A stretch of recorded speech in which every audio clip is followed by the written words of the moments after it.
have the other ones available in there. But So, Luke, what are you drinking today? Coca-Cola. Morning on the way to the gym and set my ukulele on top of the car and then drove off down the road. I need a bow after that. Thank you. All right. Thank you for that. Thank you. Look at that. Yo! I learned my lessons from last time. What a welcome, thank you. I drink the most fruity drink imaginable. It's laundry day. it's laundry day. So you always wear hats with laundry day. Peter did you a favor, James. Magic face. Ukulele. So how did you two meet? Well, there's these places in San Francisco. I think they're called bathhouses. It's like one of those things where everyone wants to focus on like the big events that happen, but day to day, what we're doing is we're on like one of our drawstrings, smoking weed, making comics.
Woo! Yes, guys. It is Sunday, and you know what that means. It means another episode of A Drink with Brink, where I talk with other indie creators about their hopes and their dreams and their lives, but also their books and their campaigns.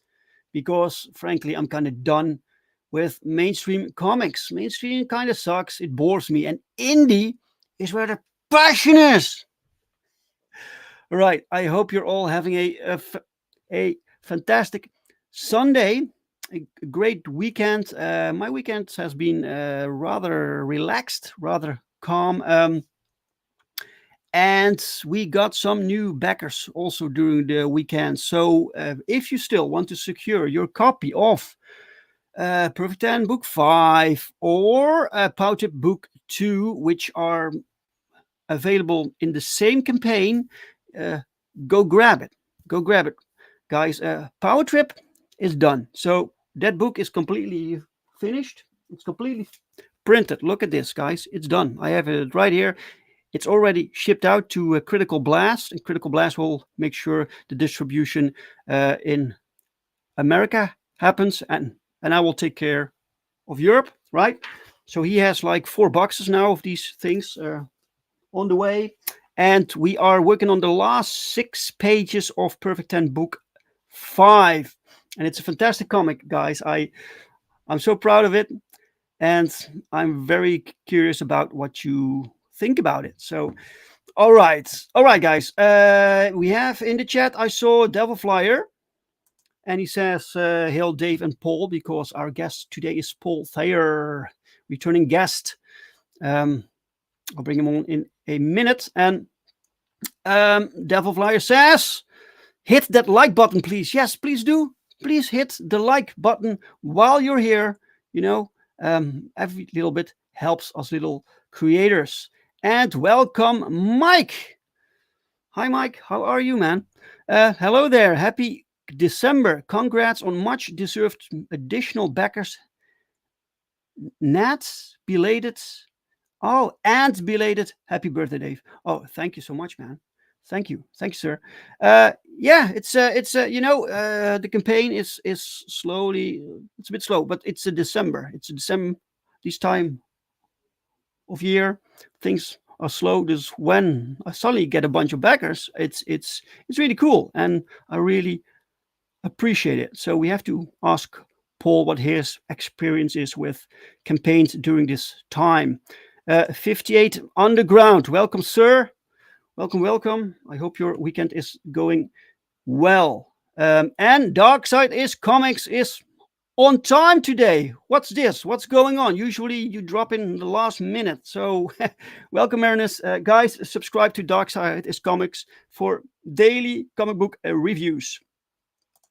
All right. I think I got all caught up right now. Share out the stream. Let's get some more people in because we have a fantastic campaign to talk about. It's a kind of, it has the kind of vibe that I like. You know, the comics that I make is very 90s. It has that 90s aesthetic, 90s feel.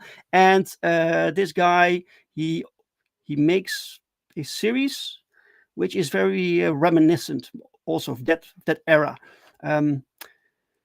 Oh wait, right, Mr. Wizard. Oh, I'm here, I'm on time. Yeah, sure you are. Right. Let's bring on the guest of the hour, guys. So may I have a very warm welcome for the guest, Paul Thayer.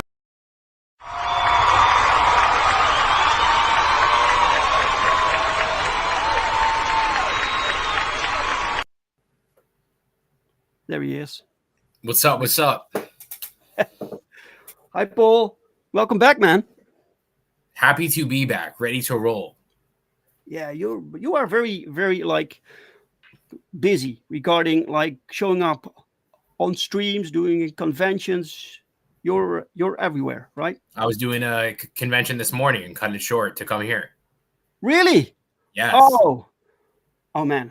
Then we better make it worth your time. Yeah, for sure. I do a lot of conventions and a lot of pop-ups and stuff, and then oh wow. had one this morning and just did something quick, got out of there by 1, and I'm stationed in my father's office by where the convention was. I'm on the grind, man. I'm on the grind.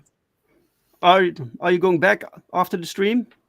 No, I'm gonna stay here. I have another stream at 5, and then I'll be home. I'll go home later, back to Jersey. Right.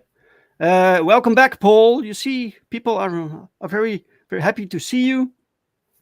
So, guys, the link to today's campaign is in the chat. Let's reward Paul with a backing, or 2, or 3. So, Paul, how has your campaign been going so far?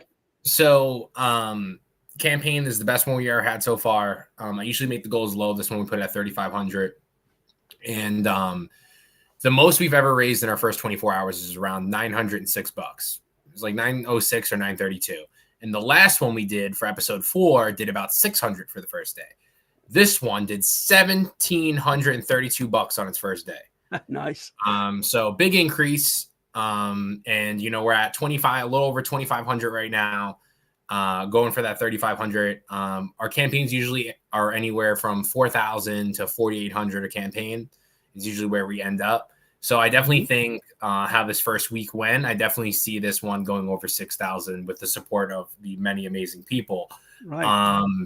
My core, showed up on day 1. I think we had like almost 60 something backers in the first 24 hours. And out of that 65 or whatever, it was like 55 were returning 3-time backers, so we've been bombing out these campaigns. Episode 5 is 90% complete. We're just waiting for 4 more pages of colors, then I'm going to letter the whole thing. We're actually already doing the lines and inks for the issue that is after this, and I'm working on a ton of different stuff. So you're supporting something that you're going to get, that you're going to enjoy, and it's high quality, and then we're just going to keep building off of the success. Do you do the lettering yourself? No, I have Pete Carlson, who also helps me convert my things into files for print. Right, he's a good guy, man, and we kill it together. Right. Mike, Dave, does Streamlabs use tickers for streams? No, they don't. At least if they do, I can't find it. Unfortunately, which is a shame. Like Streamlabs is a little bit more clunky. Like you can't seamlessly like connect videos together. There's always this gap, and sometimes videos just cut off when you don't want to. It's a bit weird sometimes. Anyway, you said that you on the average you brought in like 8,400 per campaign, something like that. No, around 4,800 a campaign. Yeah. Sometimes we double dip too, but I don't count the double dips, meaning like we put on a logo or something. So yeah, around like 4,800. Steady rise there in your numbers. This is the most we ever raised in the first day, and then 2 days, and then these last couple of days have been a little slower. It was Thanksgiving, Black Friday, all that stuff. But we have been averaging a couple of backers every day since then, and got 2 today. And, we're on that grind. I already have more people that backed the cover A, B, and C that they did in the whole last campaign that we did, so like, excellent. We're on a great start. And I really do push the pace, and, we're building that online presence, and we really want these ones to make an impact, because we're just going to keep building. We're going for 35 issues on Project Naosis. We're on, this is issue. You have to churn them out fairly frequently, right? Yeah, I'm definitely doing the model's doing at least 3 to 4 books a year, right? Mm-hmm. So I have other things I'm working on with my company that we have. I have one book that's just sitting in my Dropbox right now. I can send it off whenever, and we didn't even release that one yet. We'll do a whole Kickstarter for that too.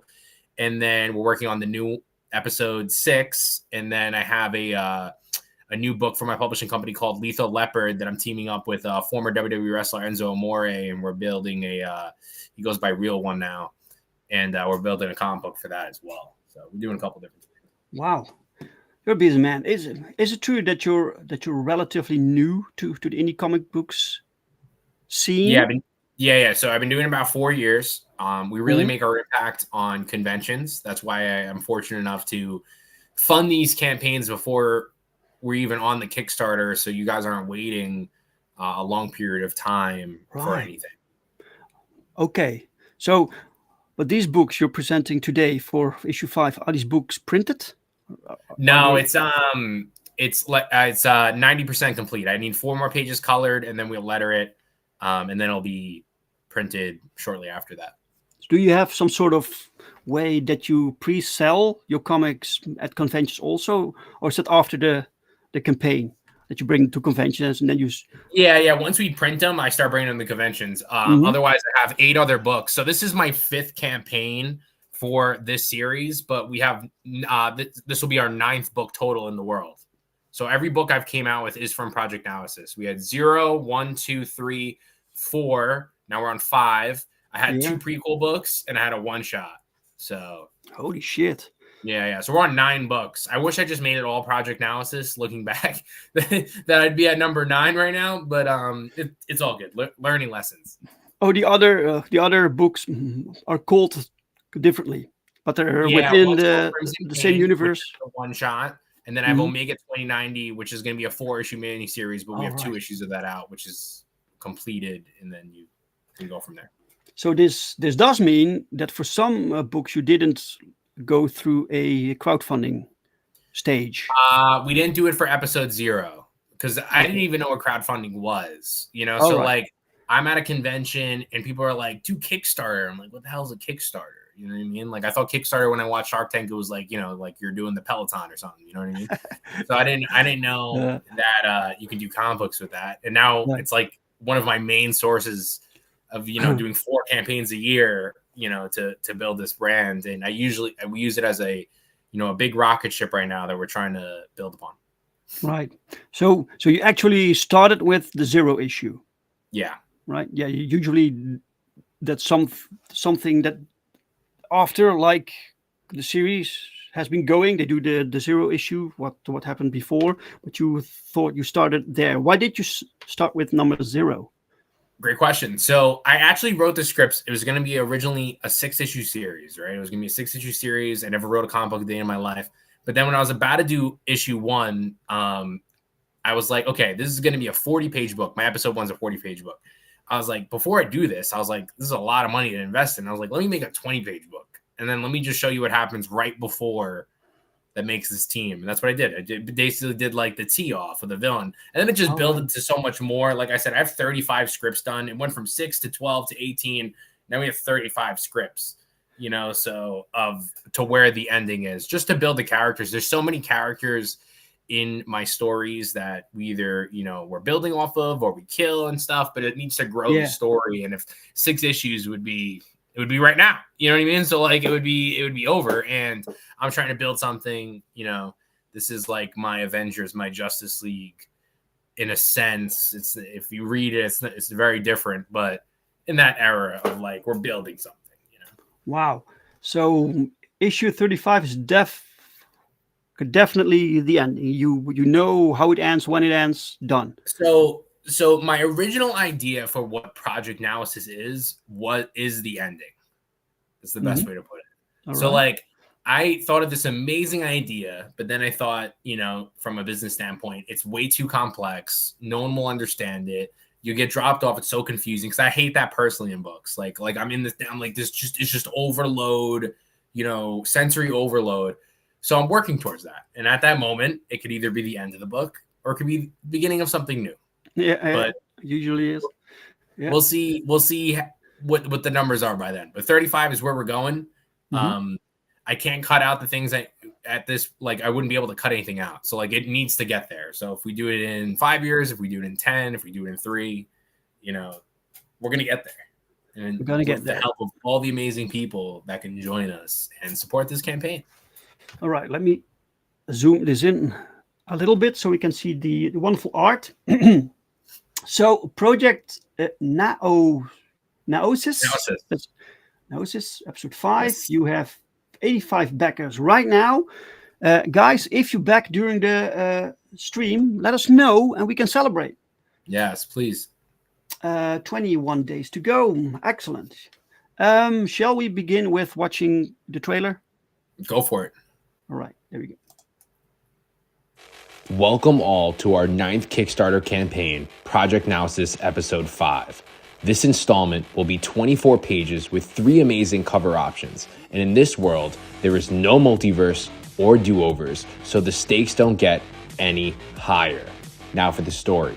In the year 2090, a speedster named Crimson Pain rised up and killed off all the superheroes in existence.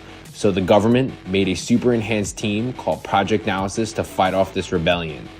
And for 5 years, they battled across the globe, leading up to this episode where we finally will see the Project Naosis unit face off against Crimson Pain in an epic clash.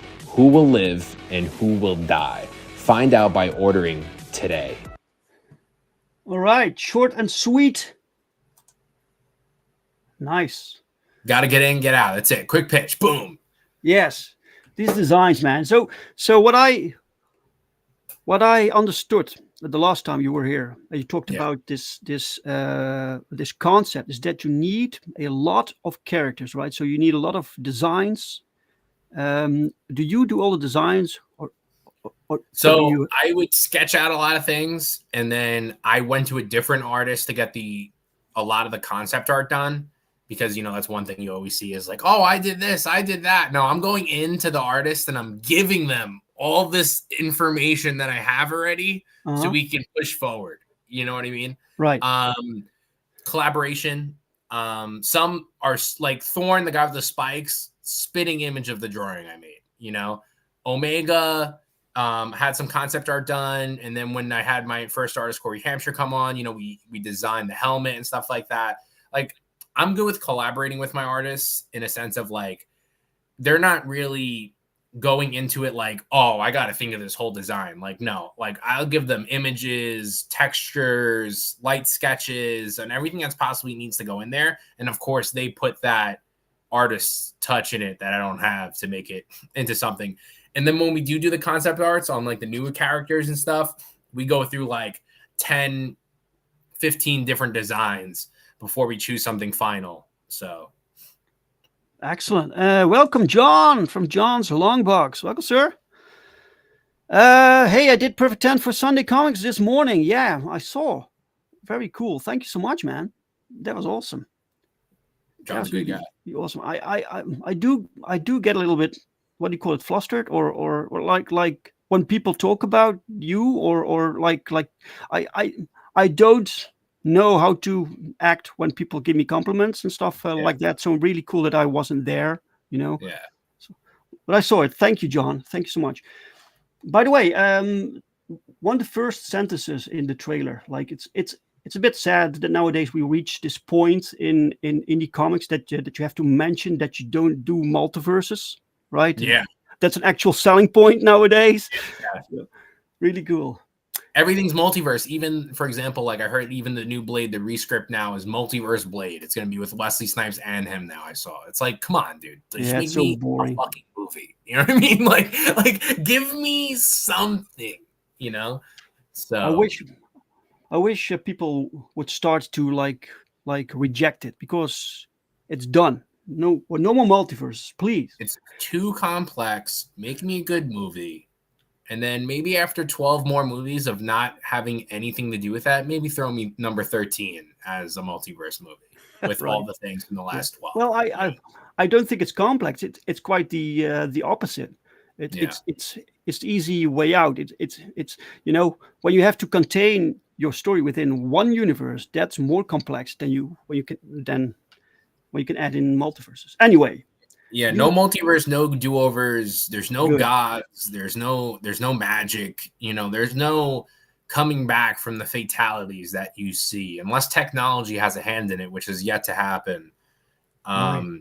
I want to keep it realistic as possible in that sense. Of course, not realistic in a sense that a super speedster runs around and kills people all day, but the sense of like when the fights happen, like when you see a fatality go down, they're dead. If you don't see a fatality, assume they're alive. Yeah. You know? So that's how you got to think. Right. By the way, I found out I have this speedster also in my current books, and I think speedsters are the most difficult for me to write, because it just done. You can solve like problems with ease, right? With a speedster, like quickly, and you don't want that, so you have to figure out ways around that. I found it challenging. Yeah, mine's a villain, so I use it to the advantage of he can just mess shit up, you know? Yeah. Mike says, short and sweet is right. Paul knows what he's doing, like you believe it, or not, Dave. Oh, thank you, man. Yeah, but you're a natural, man, Paul. You're a natural, like easy talker, you know? That really helps. Mike says, Omega is a great character design. That's this character right here with the teeth. No, Crimson Pain's to the left. That's the speedster. To the right is Omega. Omega's our hero, and yeah, we had a lot of fun with that. It's you know, it just turned out right, you know. screw the scripts. Right, and you mentioned Corey Hampshire. So, how did that happen? So Corey did my first book, episode 0. So if you buy the volume trade paperback, he has the first issue in there. He did my Crimson Pain issue, beginning, middle, and end. You know, he was the first art. So when I originally got into this field, I didn't know who's who, you know, like I was at a comic book for a long time. I was just messaging every single person that I thought their art was good on Instagram and told them I'd pay them. And, you know, as long as their art was good. And Corey answered and we hit it off and we had a book in 6 months. You know what I mean? So like, wow. It just went like that. And this artist right here is Sammy Marquez. He does my main series now. He picked up Project Naosis from issue 2. And he's done 2, 3, 4, 5. He's doing 6 right now. He also did my prequel series that we had the 2 issues out. That's originally where I picked up Samuel. And then he did such phenomenal art that I was like, all right, just continue the main book, because, you know, it just fit what I was thinking. Right. Yeah. Look at this art. This is just so good. It looks really, this is like classic, colorful superhero stuff, you know. So what kind of artists or comics inspired you to make this? So my main thing is I guess I would have more inspiration from like video games and movies to make my own books, and then like comic, like, because I don't take it from that, but like, you know, I love, like, of course, like the New 52 and the Dark Knight.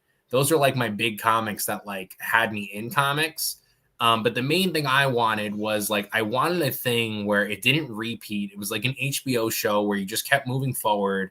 And, you know, I loved Mortal Kombat in the sense of like when they fought, you were like, holy shit. Like there's some, like, it is crazy. Like they're just going. Cause, you know, the fight scenes in comic books, you know, haven't been the best. You know, there's some guys that do it really well. And I really wanted just like, you know, that to take center stage, at least for our first whole volume. And then of course with this issue too.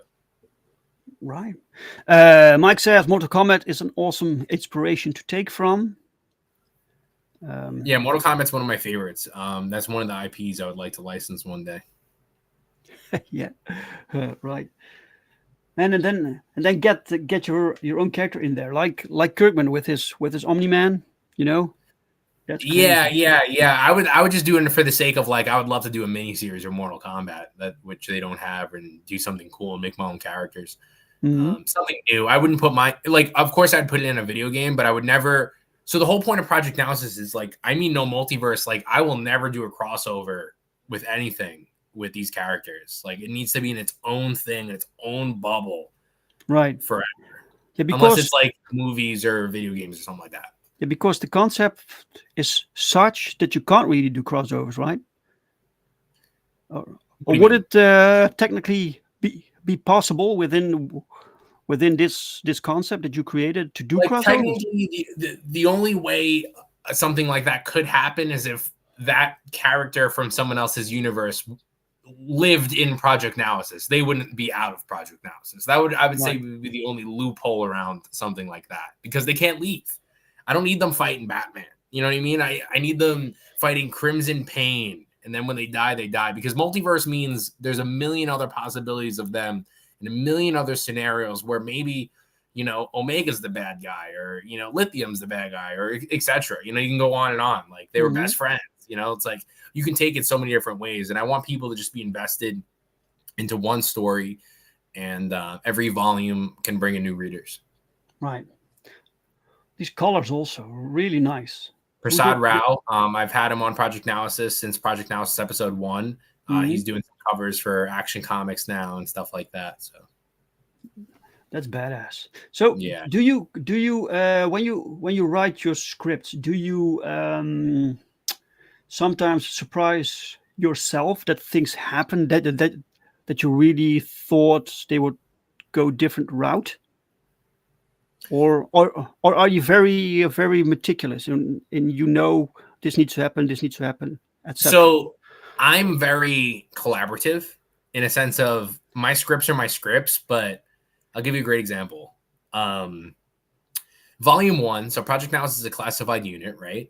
And now, you know, they're, as you can see, they're fighting in the middle of the streets. They're fighting Crimson Pain for the first time. The people know that these people exist now. These people are now seeing that these are the new superheroes, etc.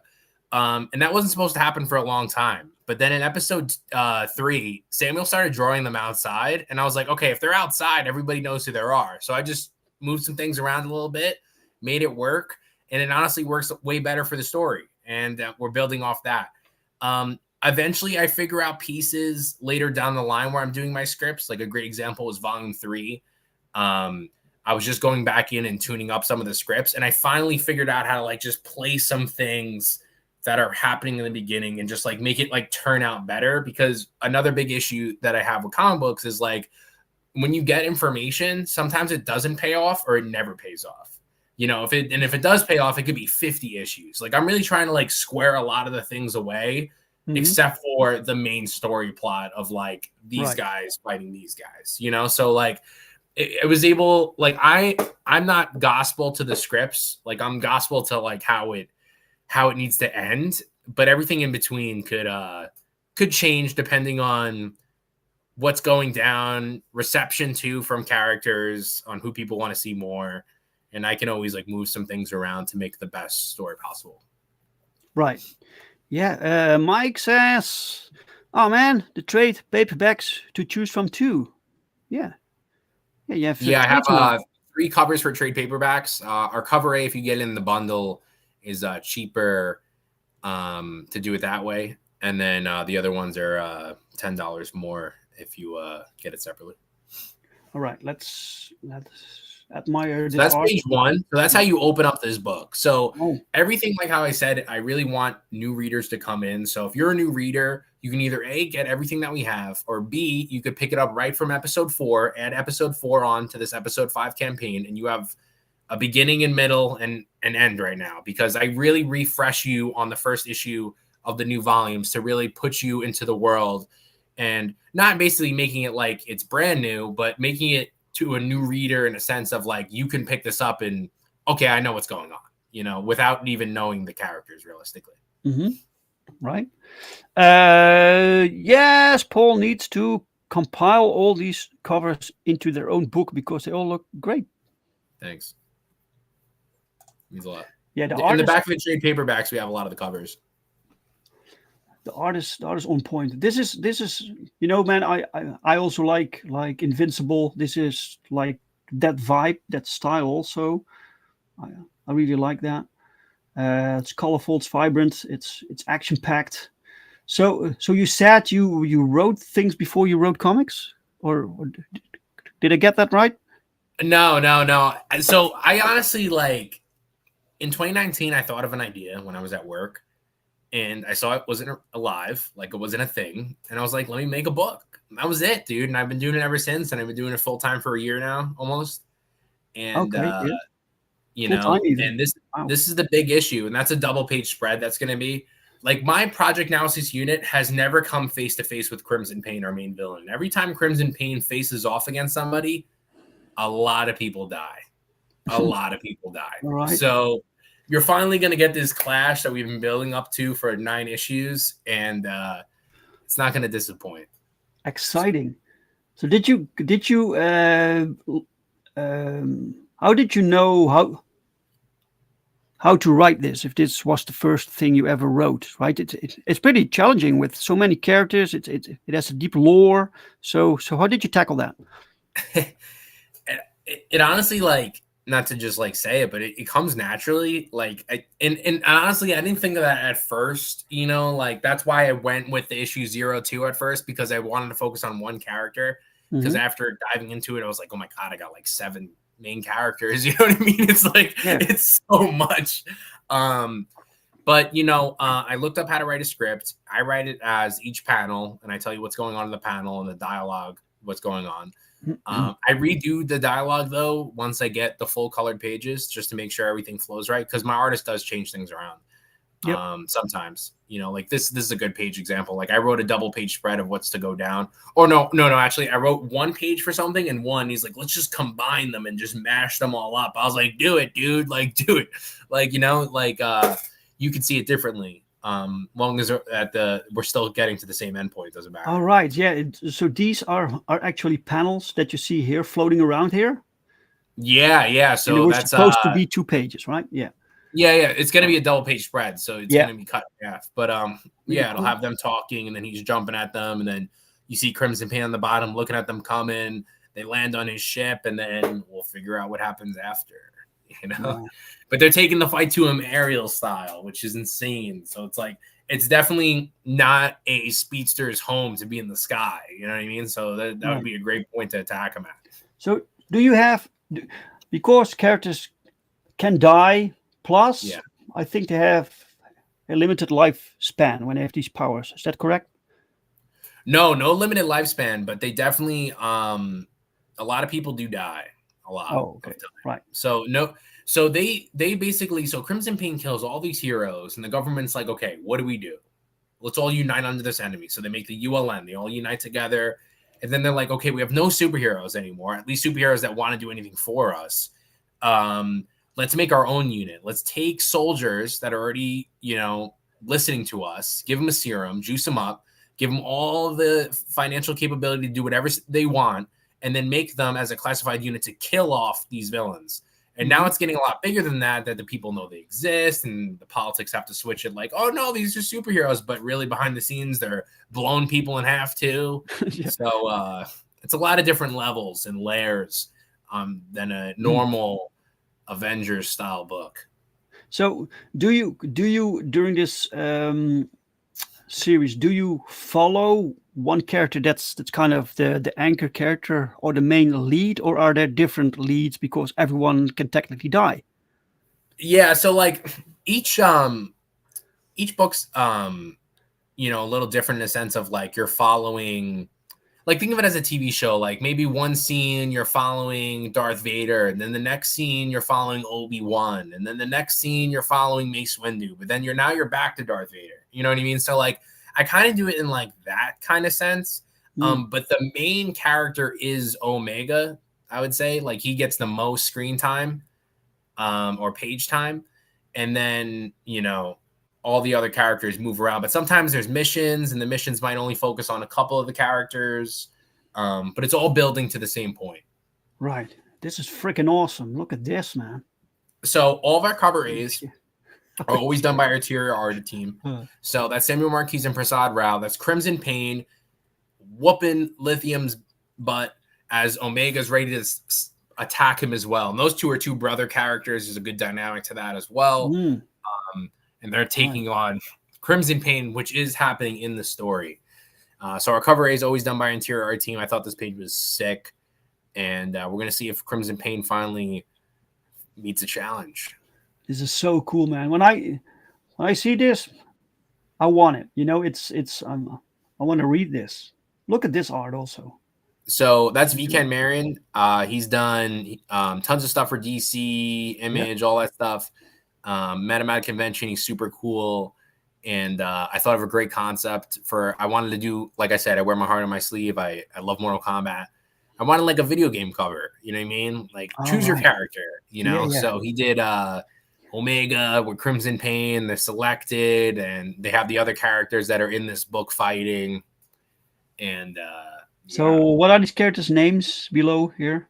Okay, so left to right, we have Omega in the orange. In the blue, we have Lithium. The right, we have Hellsate. The bottom left corner, we have Banshee, who's a villain. In the middle, we have Thorn, who's the guy with the spikes. And then we have Crimson Pain to the bottom right corner. Holy shit. Really cool. Yeah, we have a lot of fun with them. We have an exclusive cover. We're only going to print 200 copies of this. This is by Corey Hampshire. It's going to be Omega just chilling, ready to roll, ready to fight. Colors by Prasad Rao. It's one of my favorite covers that we did. So I was like, let me remove the trade dress. Let's do an exclusive cover. And we're only going to have 200 of these. My single issues are all $10. This one's $20. So yeah, you can bang for your buck. Right. Yeah, man, this art is absolutely kick-ass. I love the designs of these characters also. Thanks. We go into the rewards. So from $5, people already have the digital edition, which is great. And for $10, you can get the book. That's a steal, man. That's good.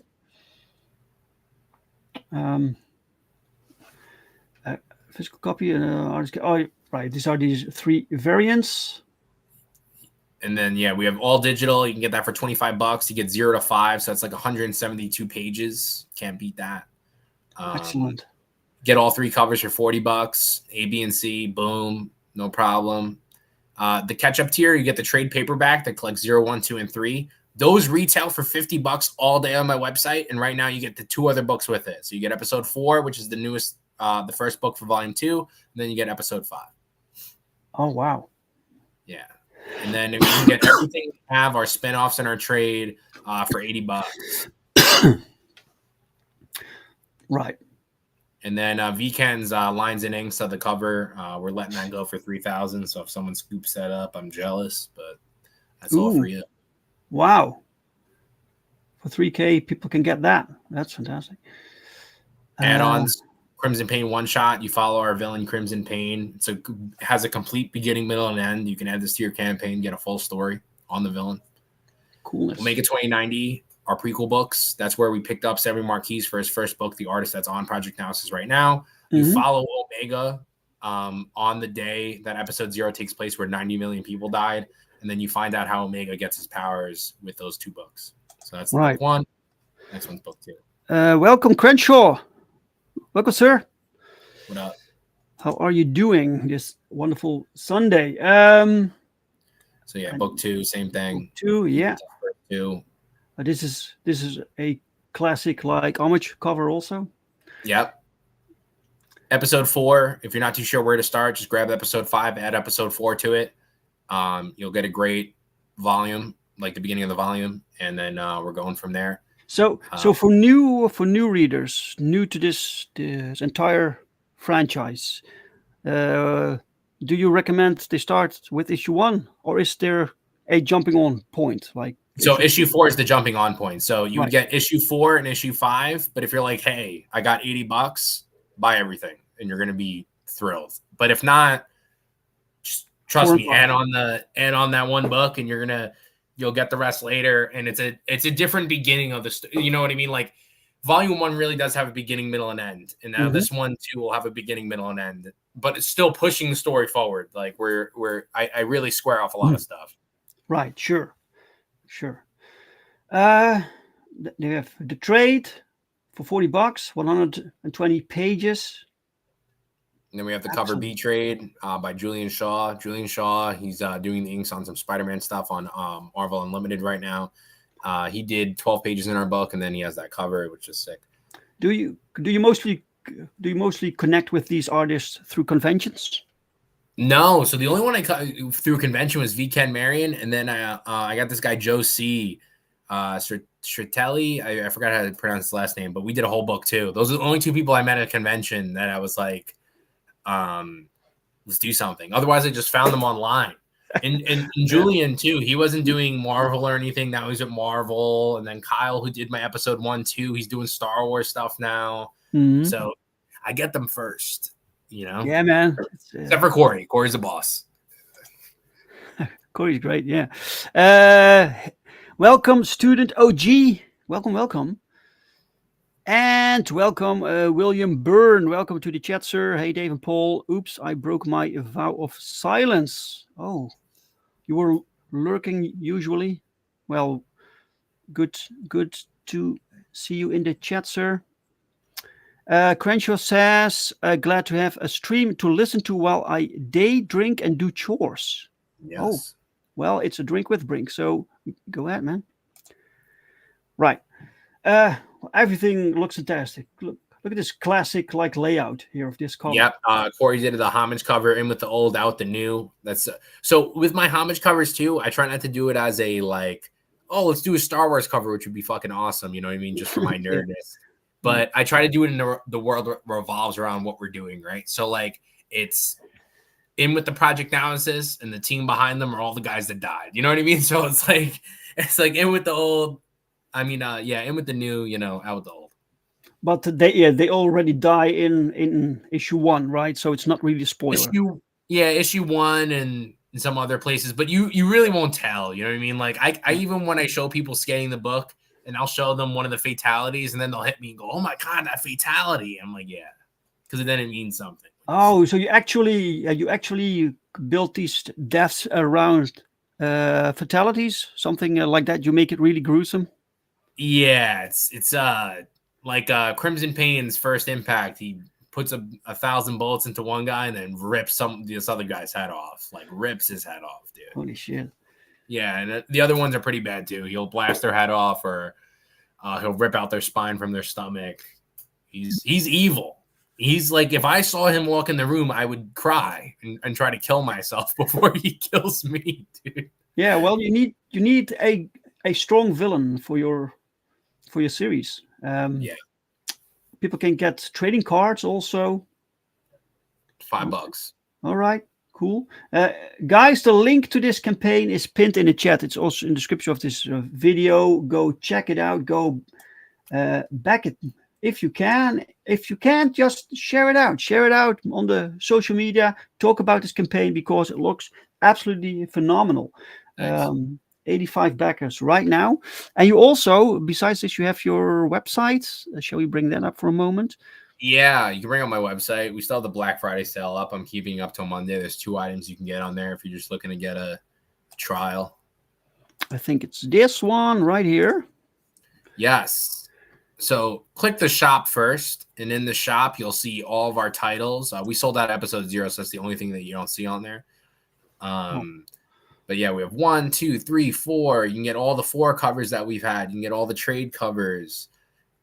We do have a deal on the trade paperbacks. If you just want the trade right now, you can get it for $30, and you can get Omega 2091 for $5, which usually goes for $10. We're keeping that sale up till Monday. You can just click the Black Friday tab too if you watch it on a computer. Well, Monday, that's tomorrow.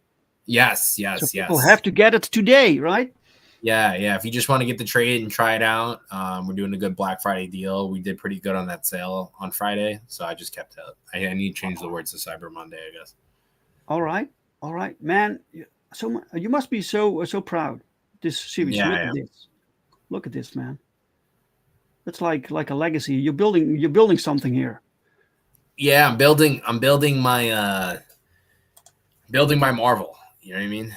Yeah, right. So people can read up on certain characters. I put in some nice depth ones for some of the characters.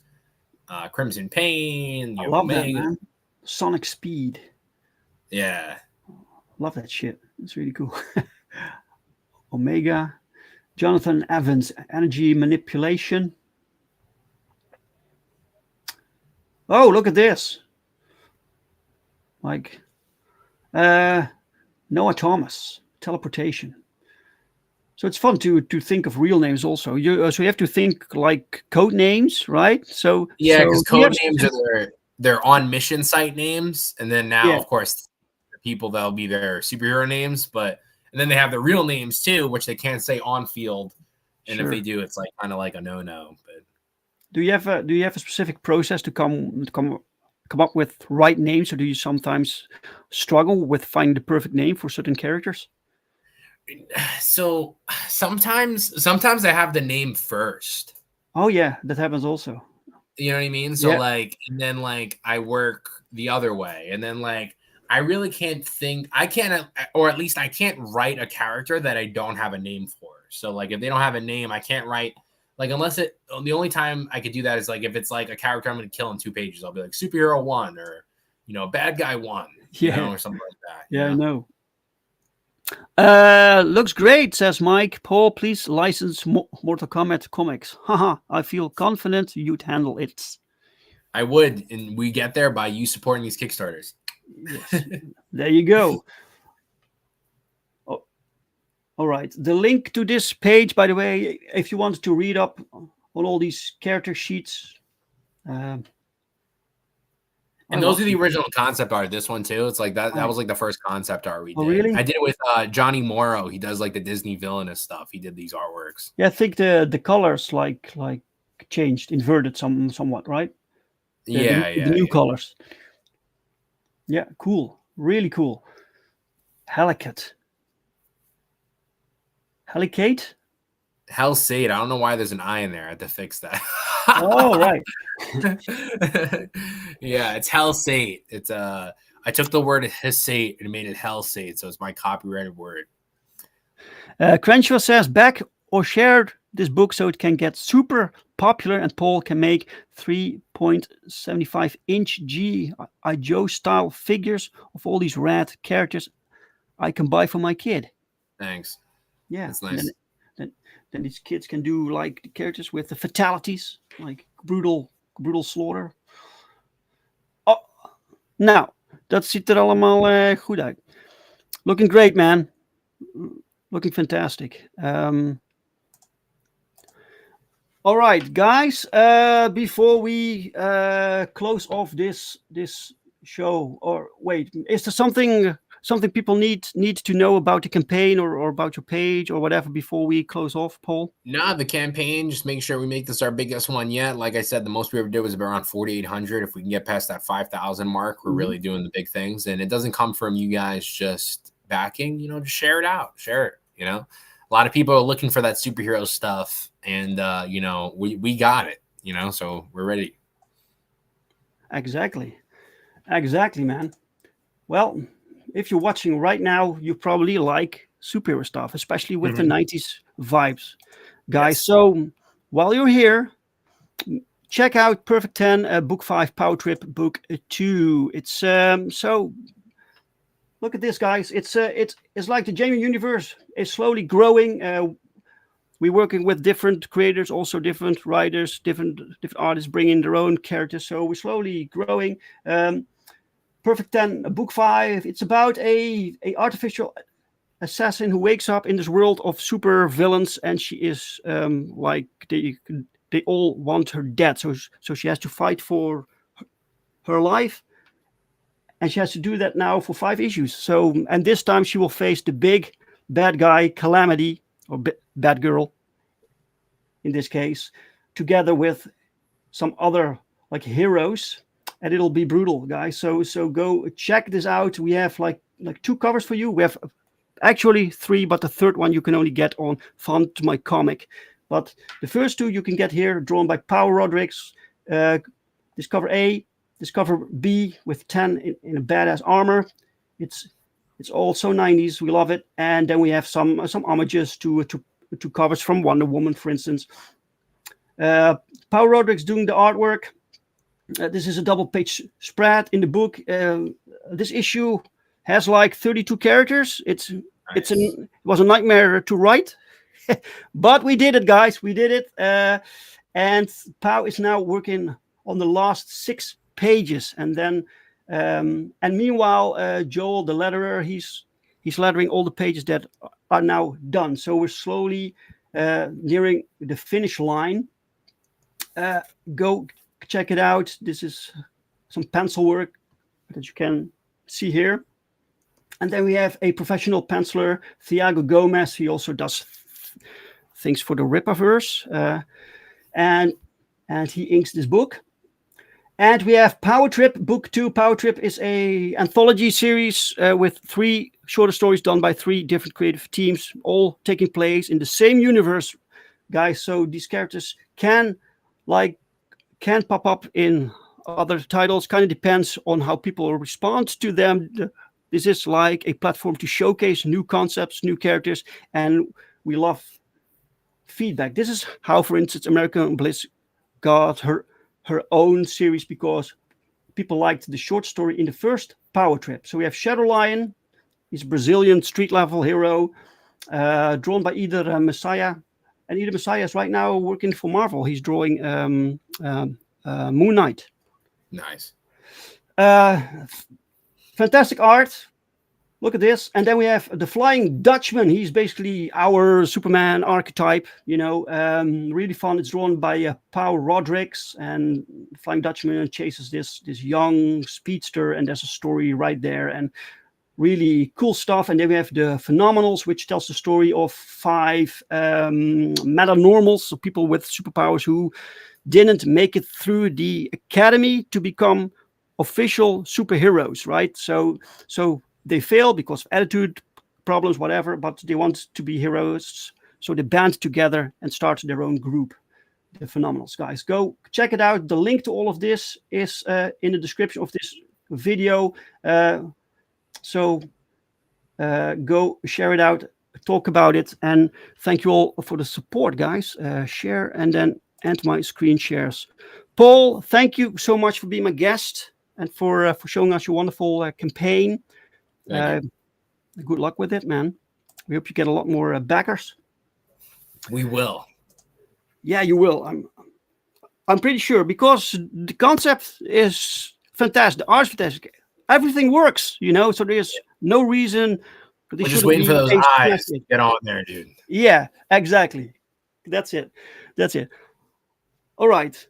Thank you, Paul. And thank you, chat, everyone, for being here. Thank you so much, because without you, there's no point. So if you like this conversation, give this stream a like. If you didn't like the conversation, give it a dislike. And I'm very sorry.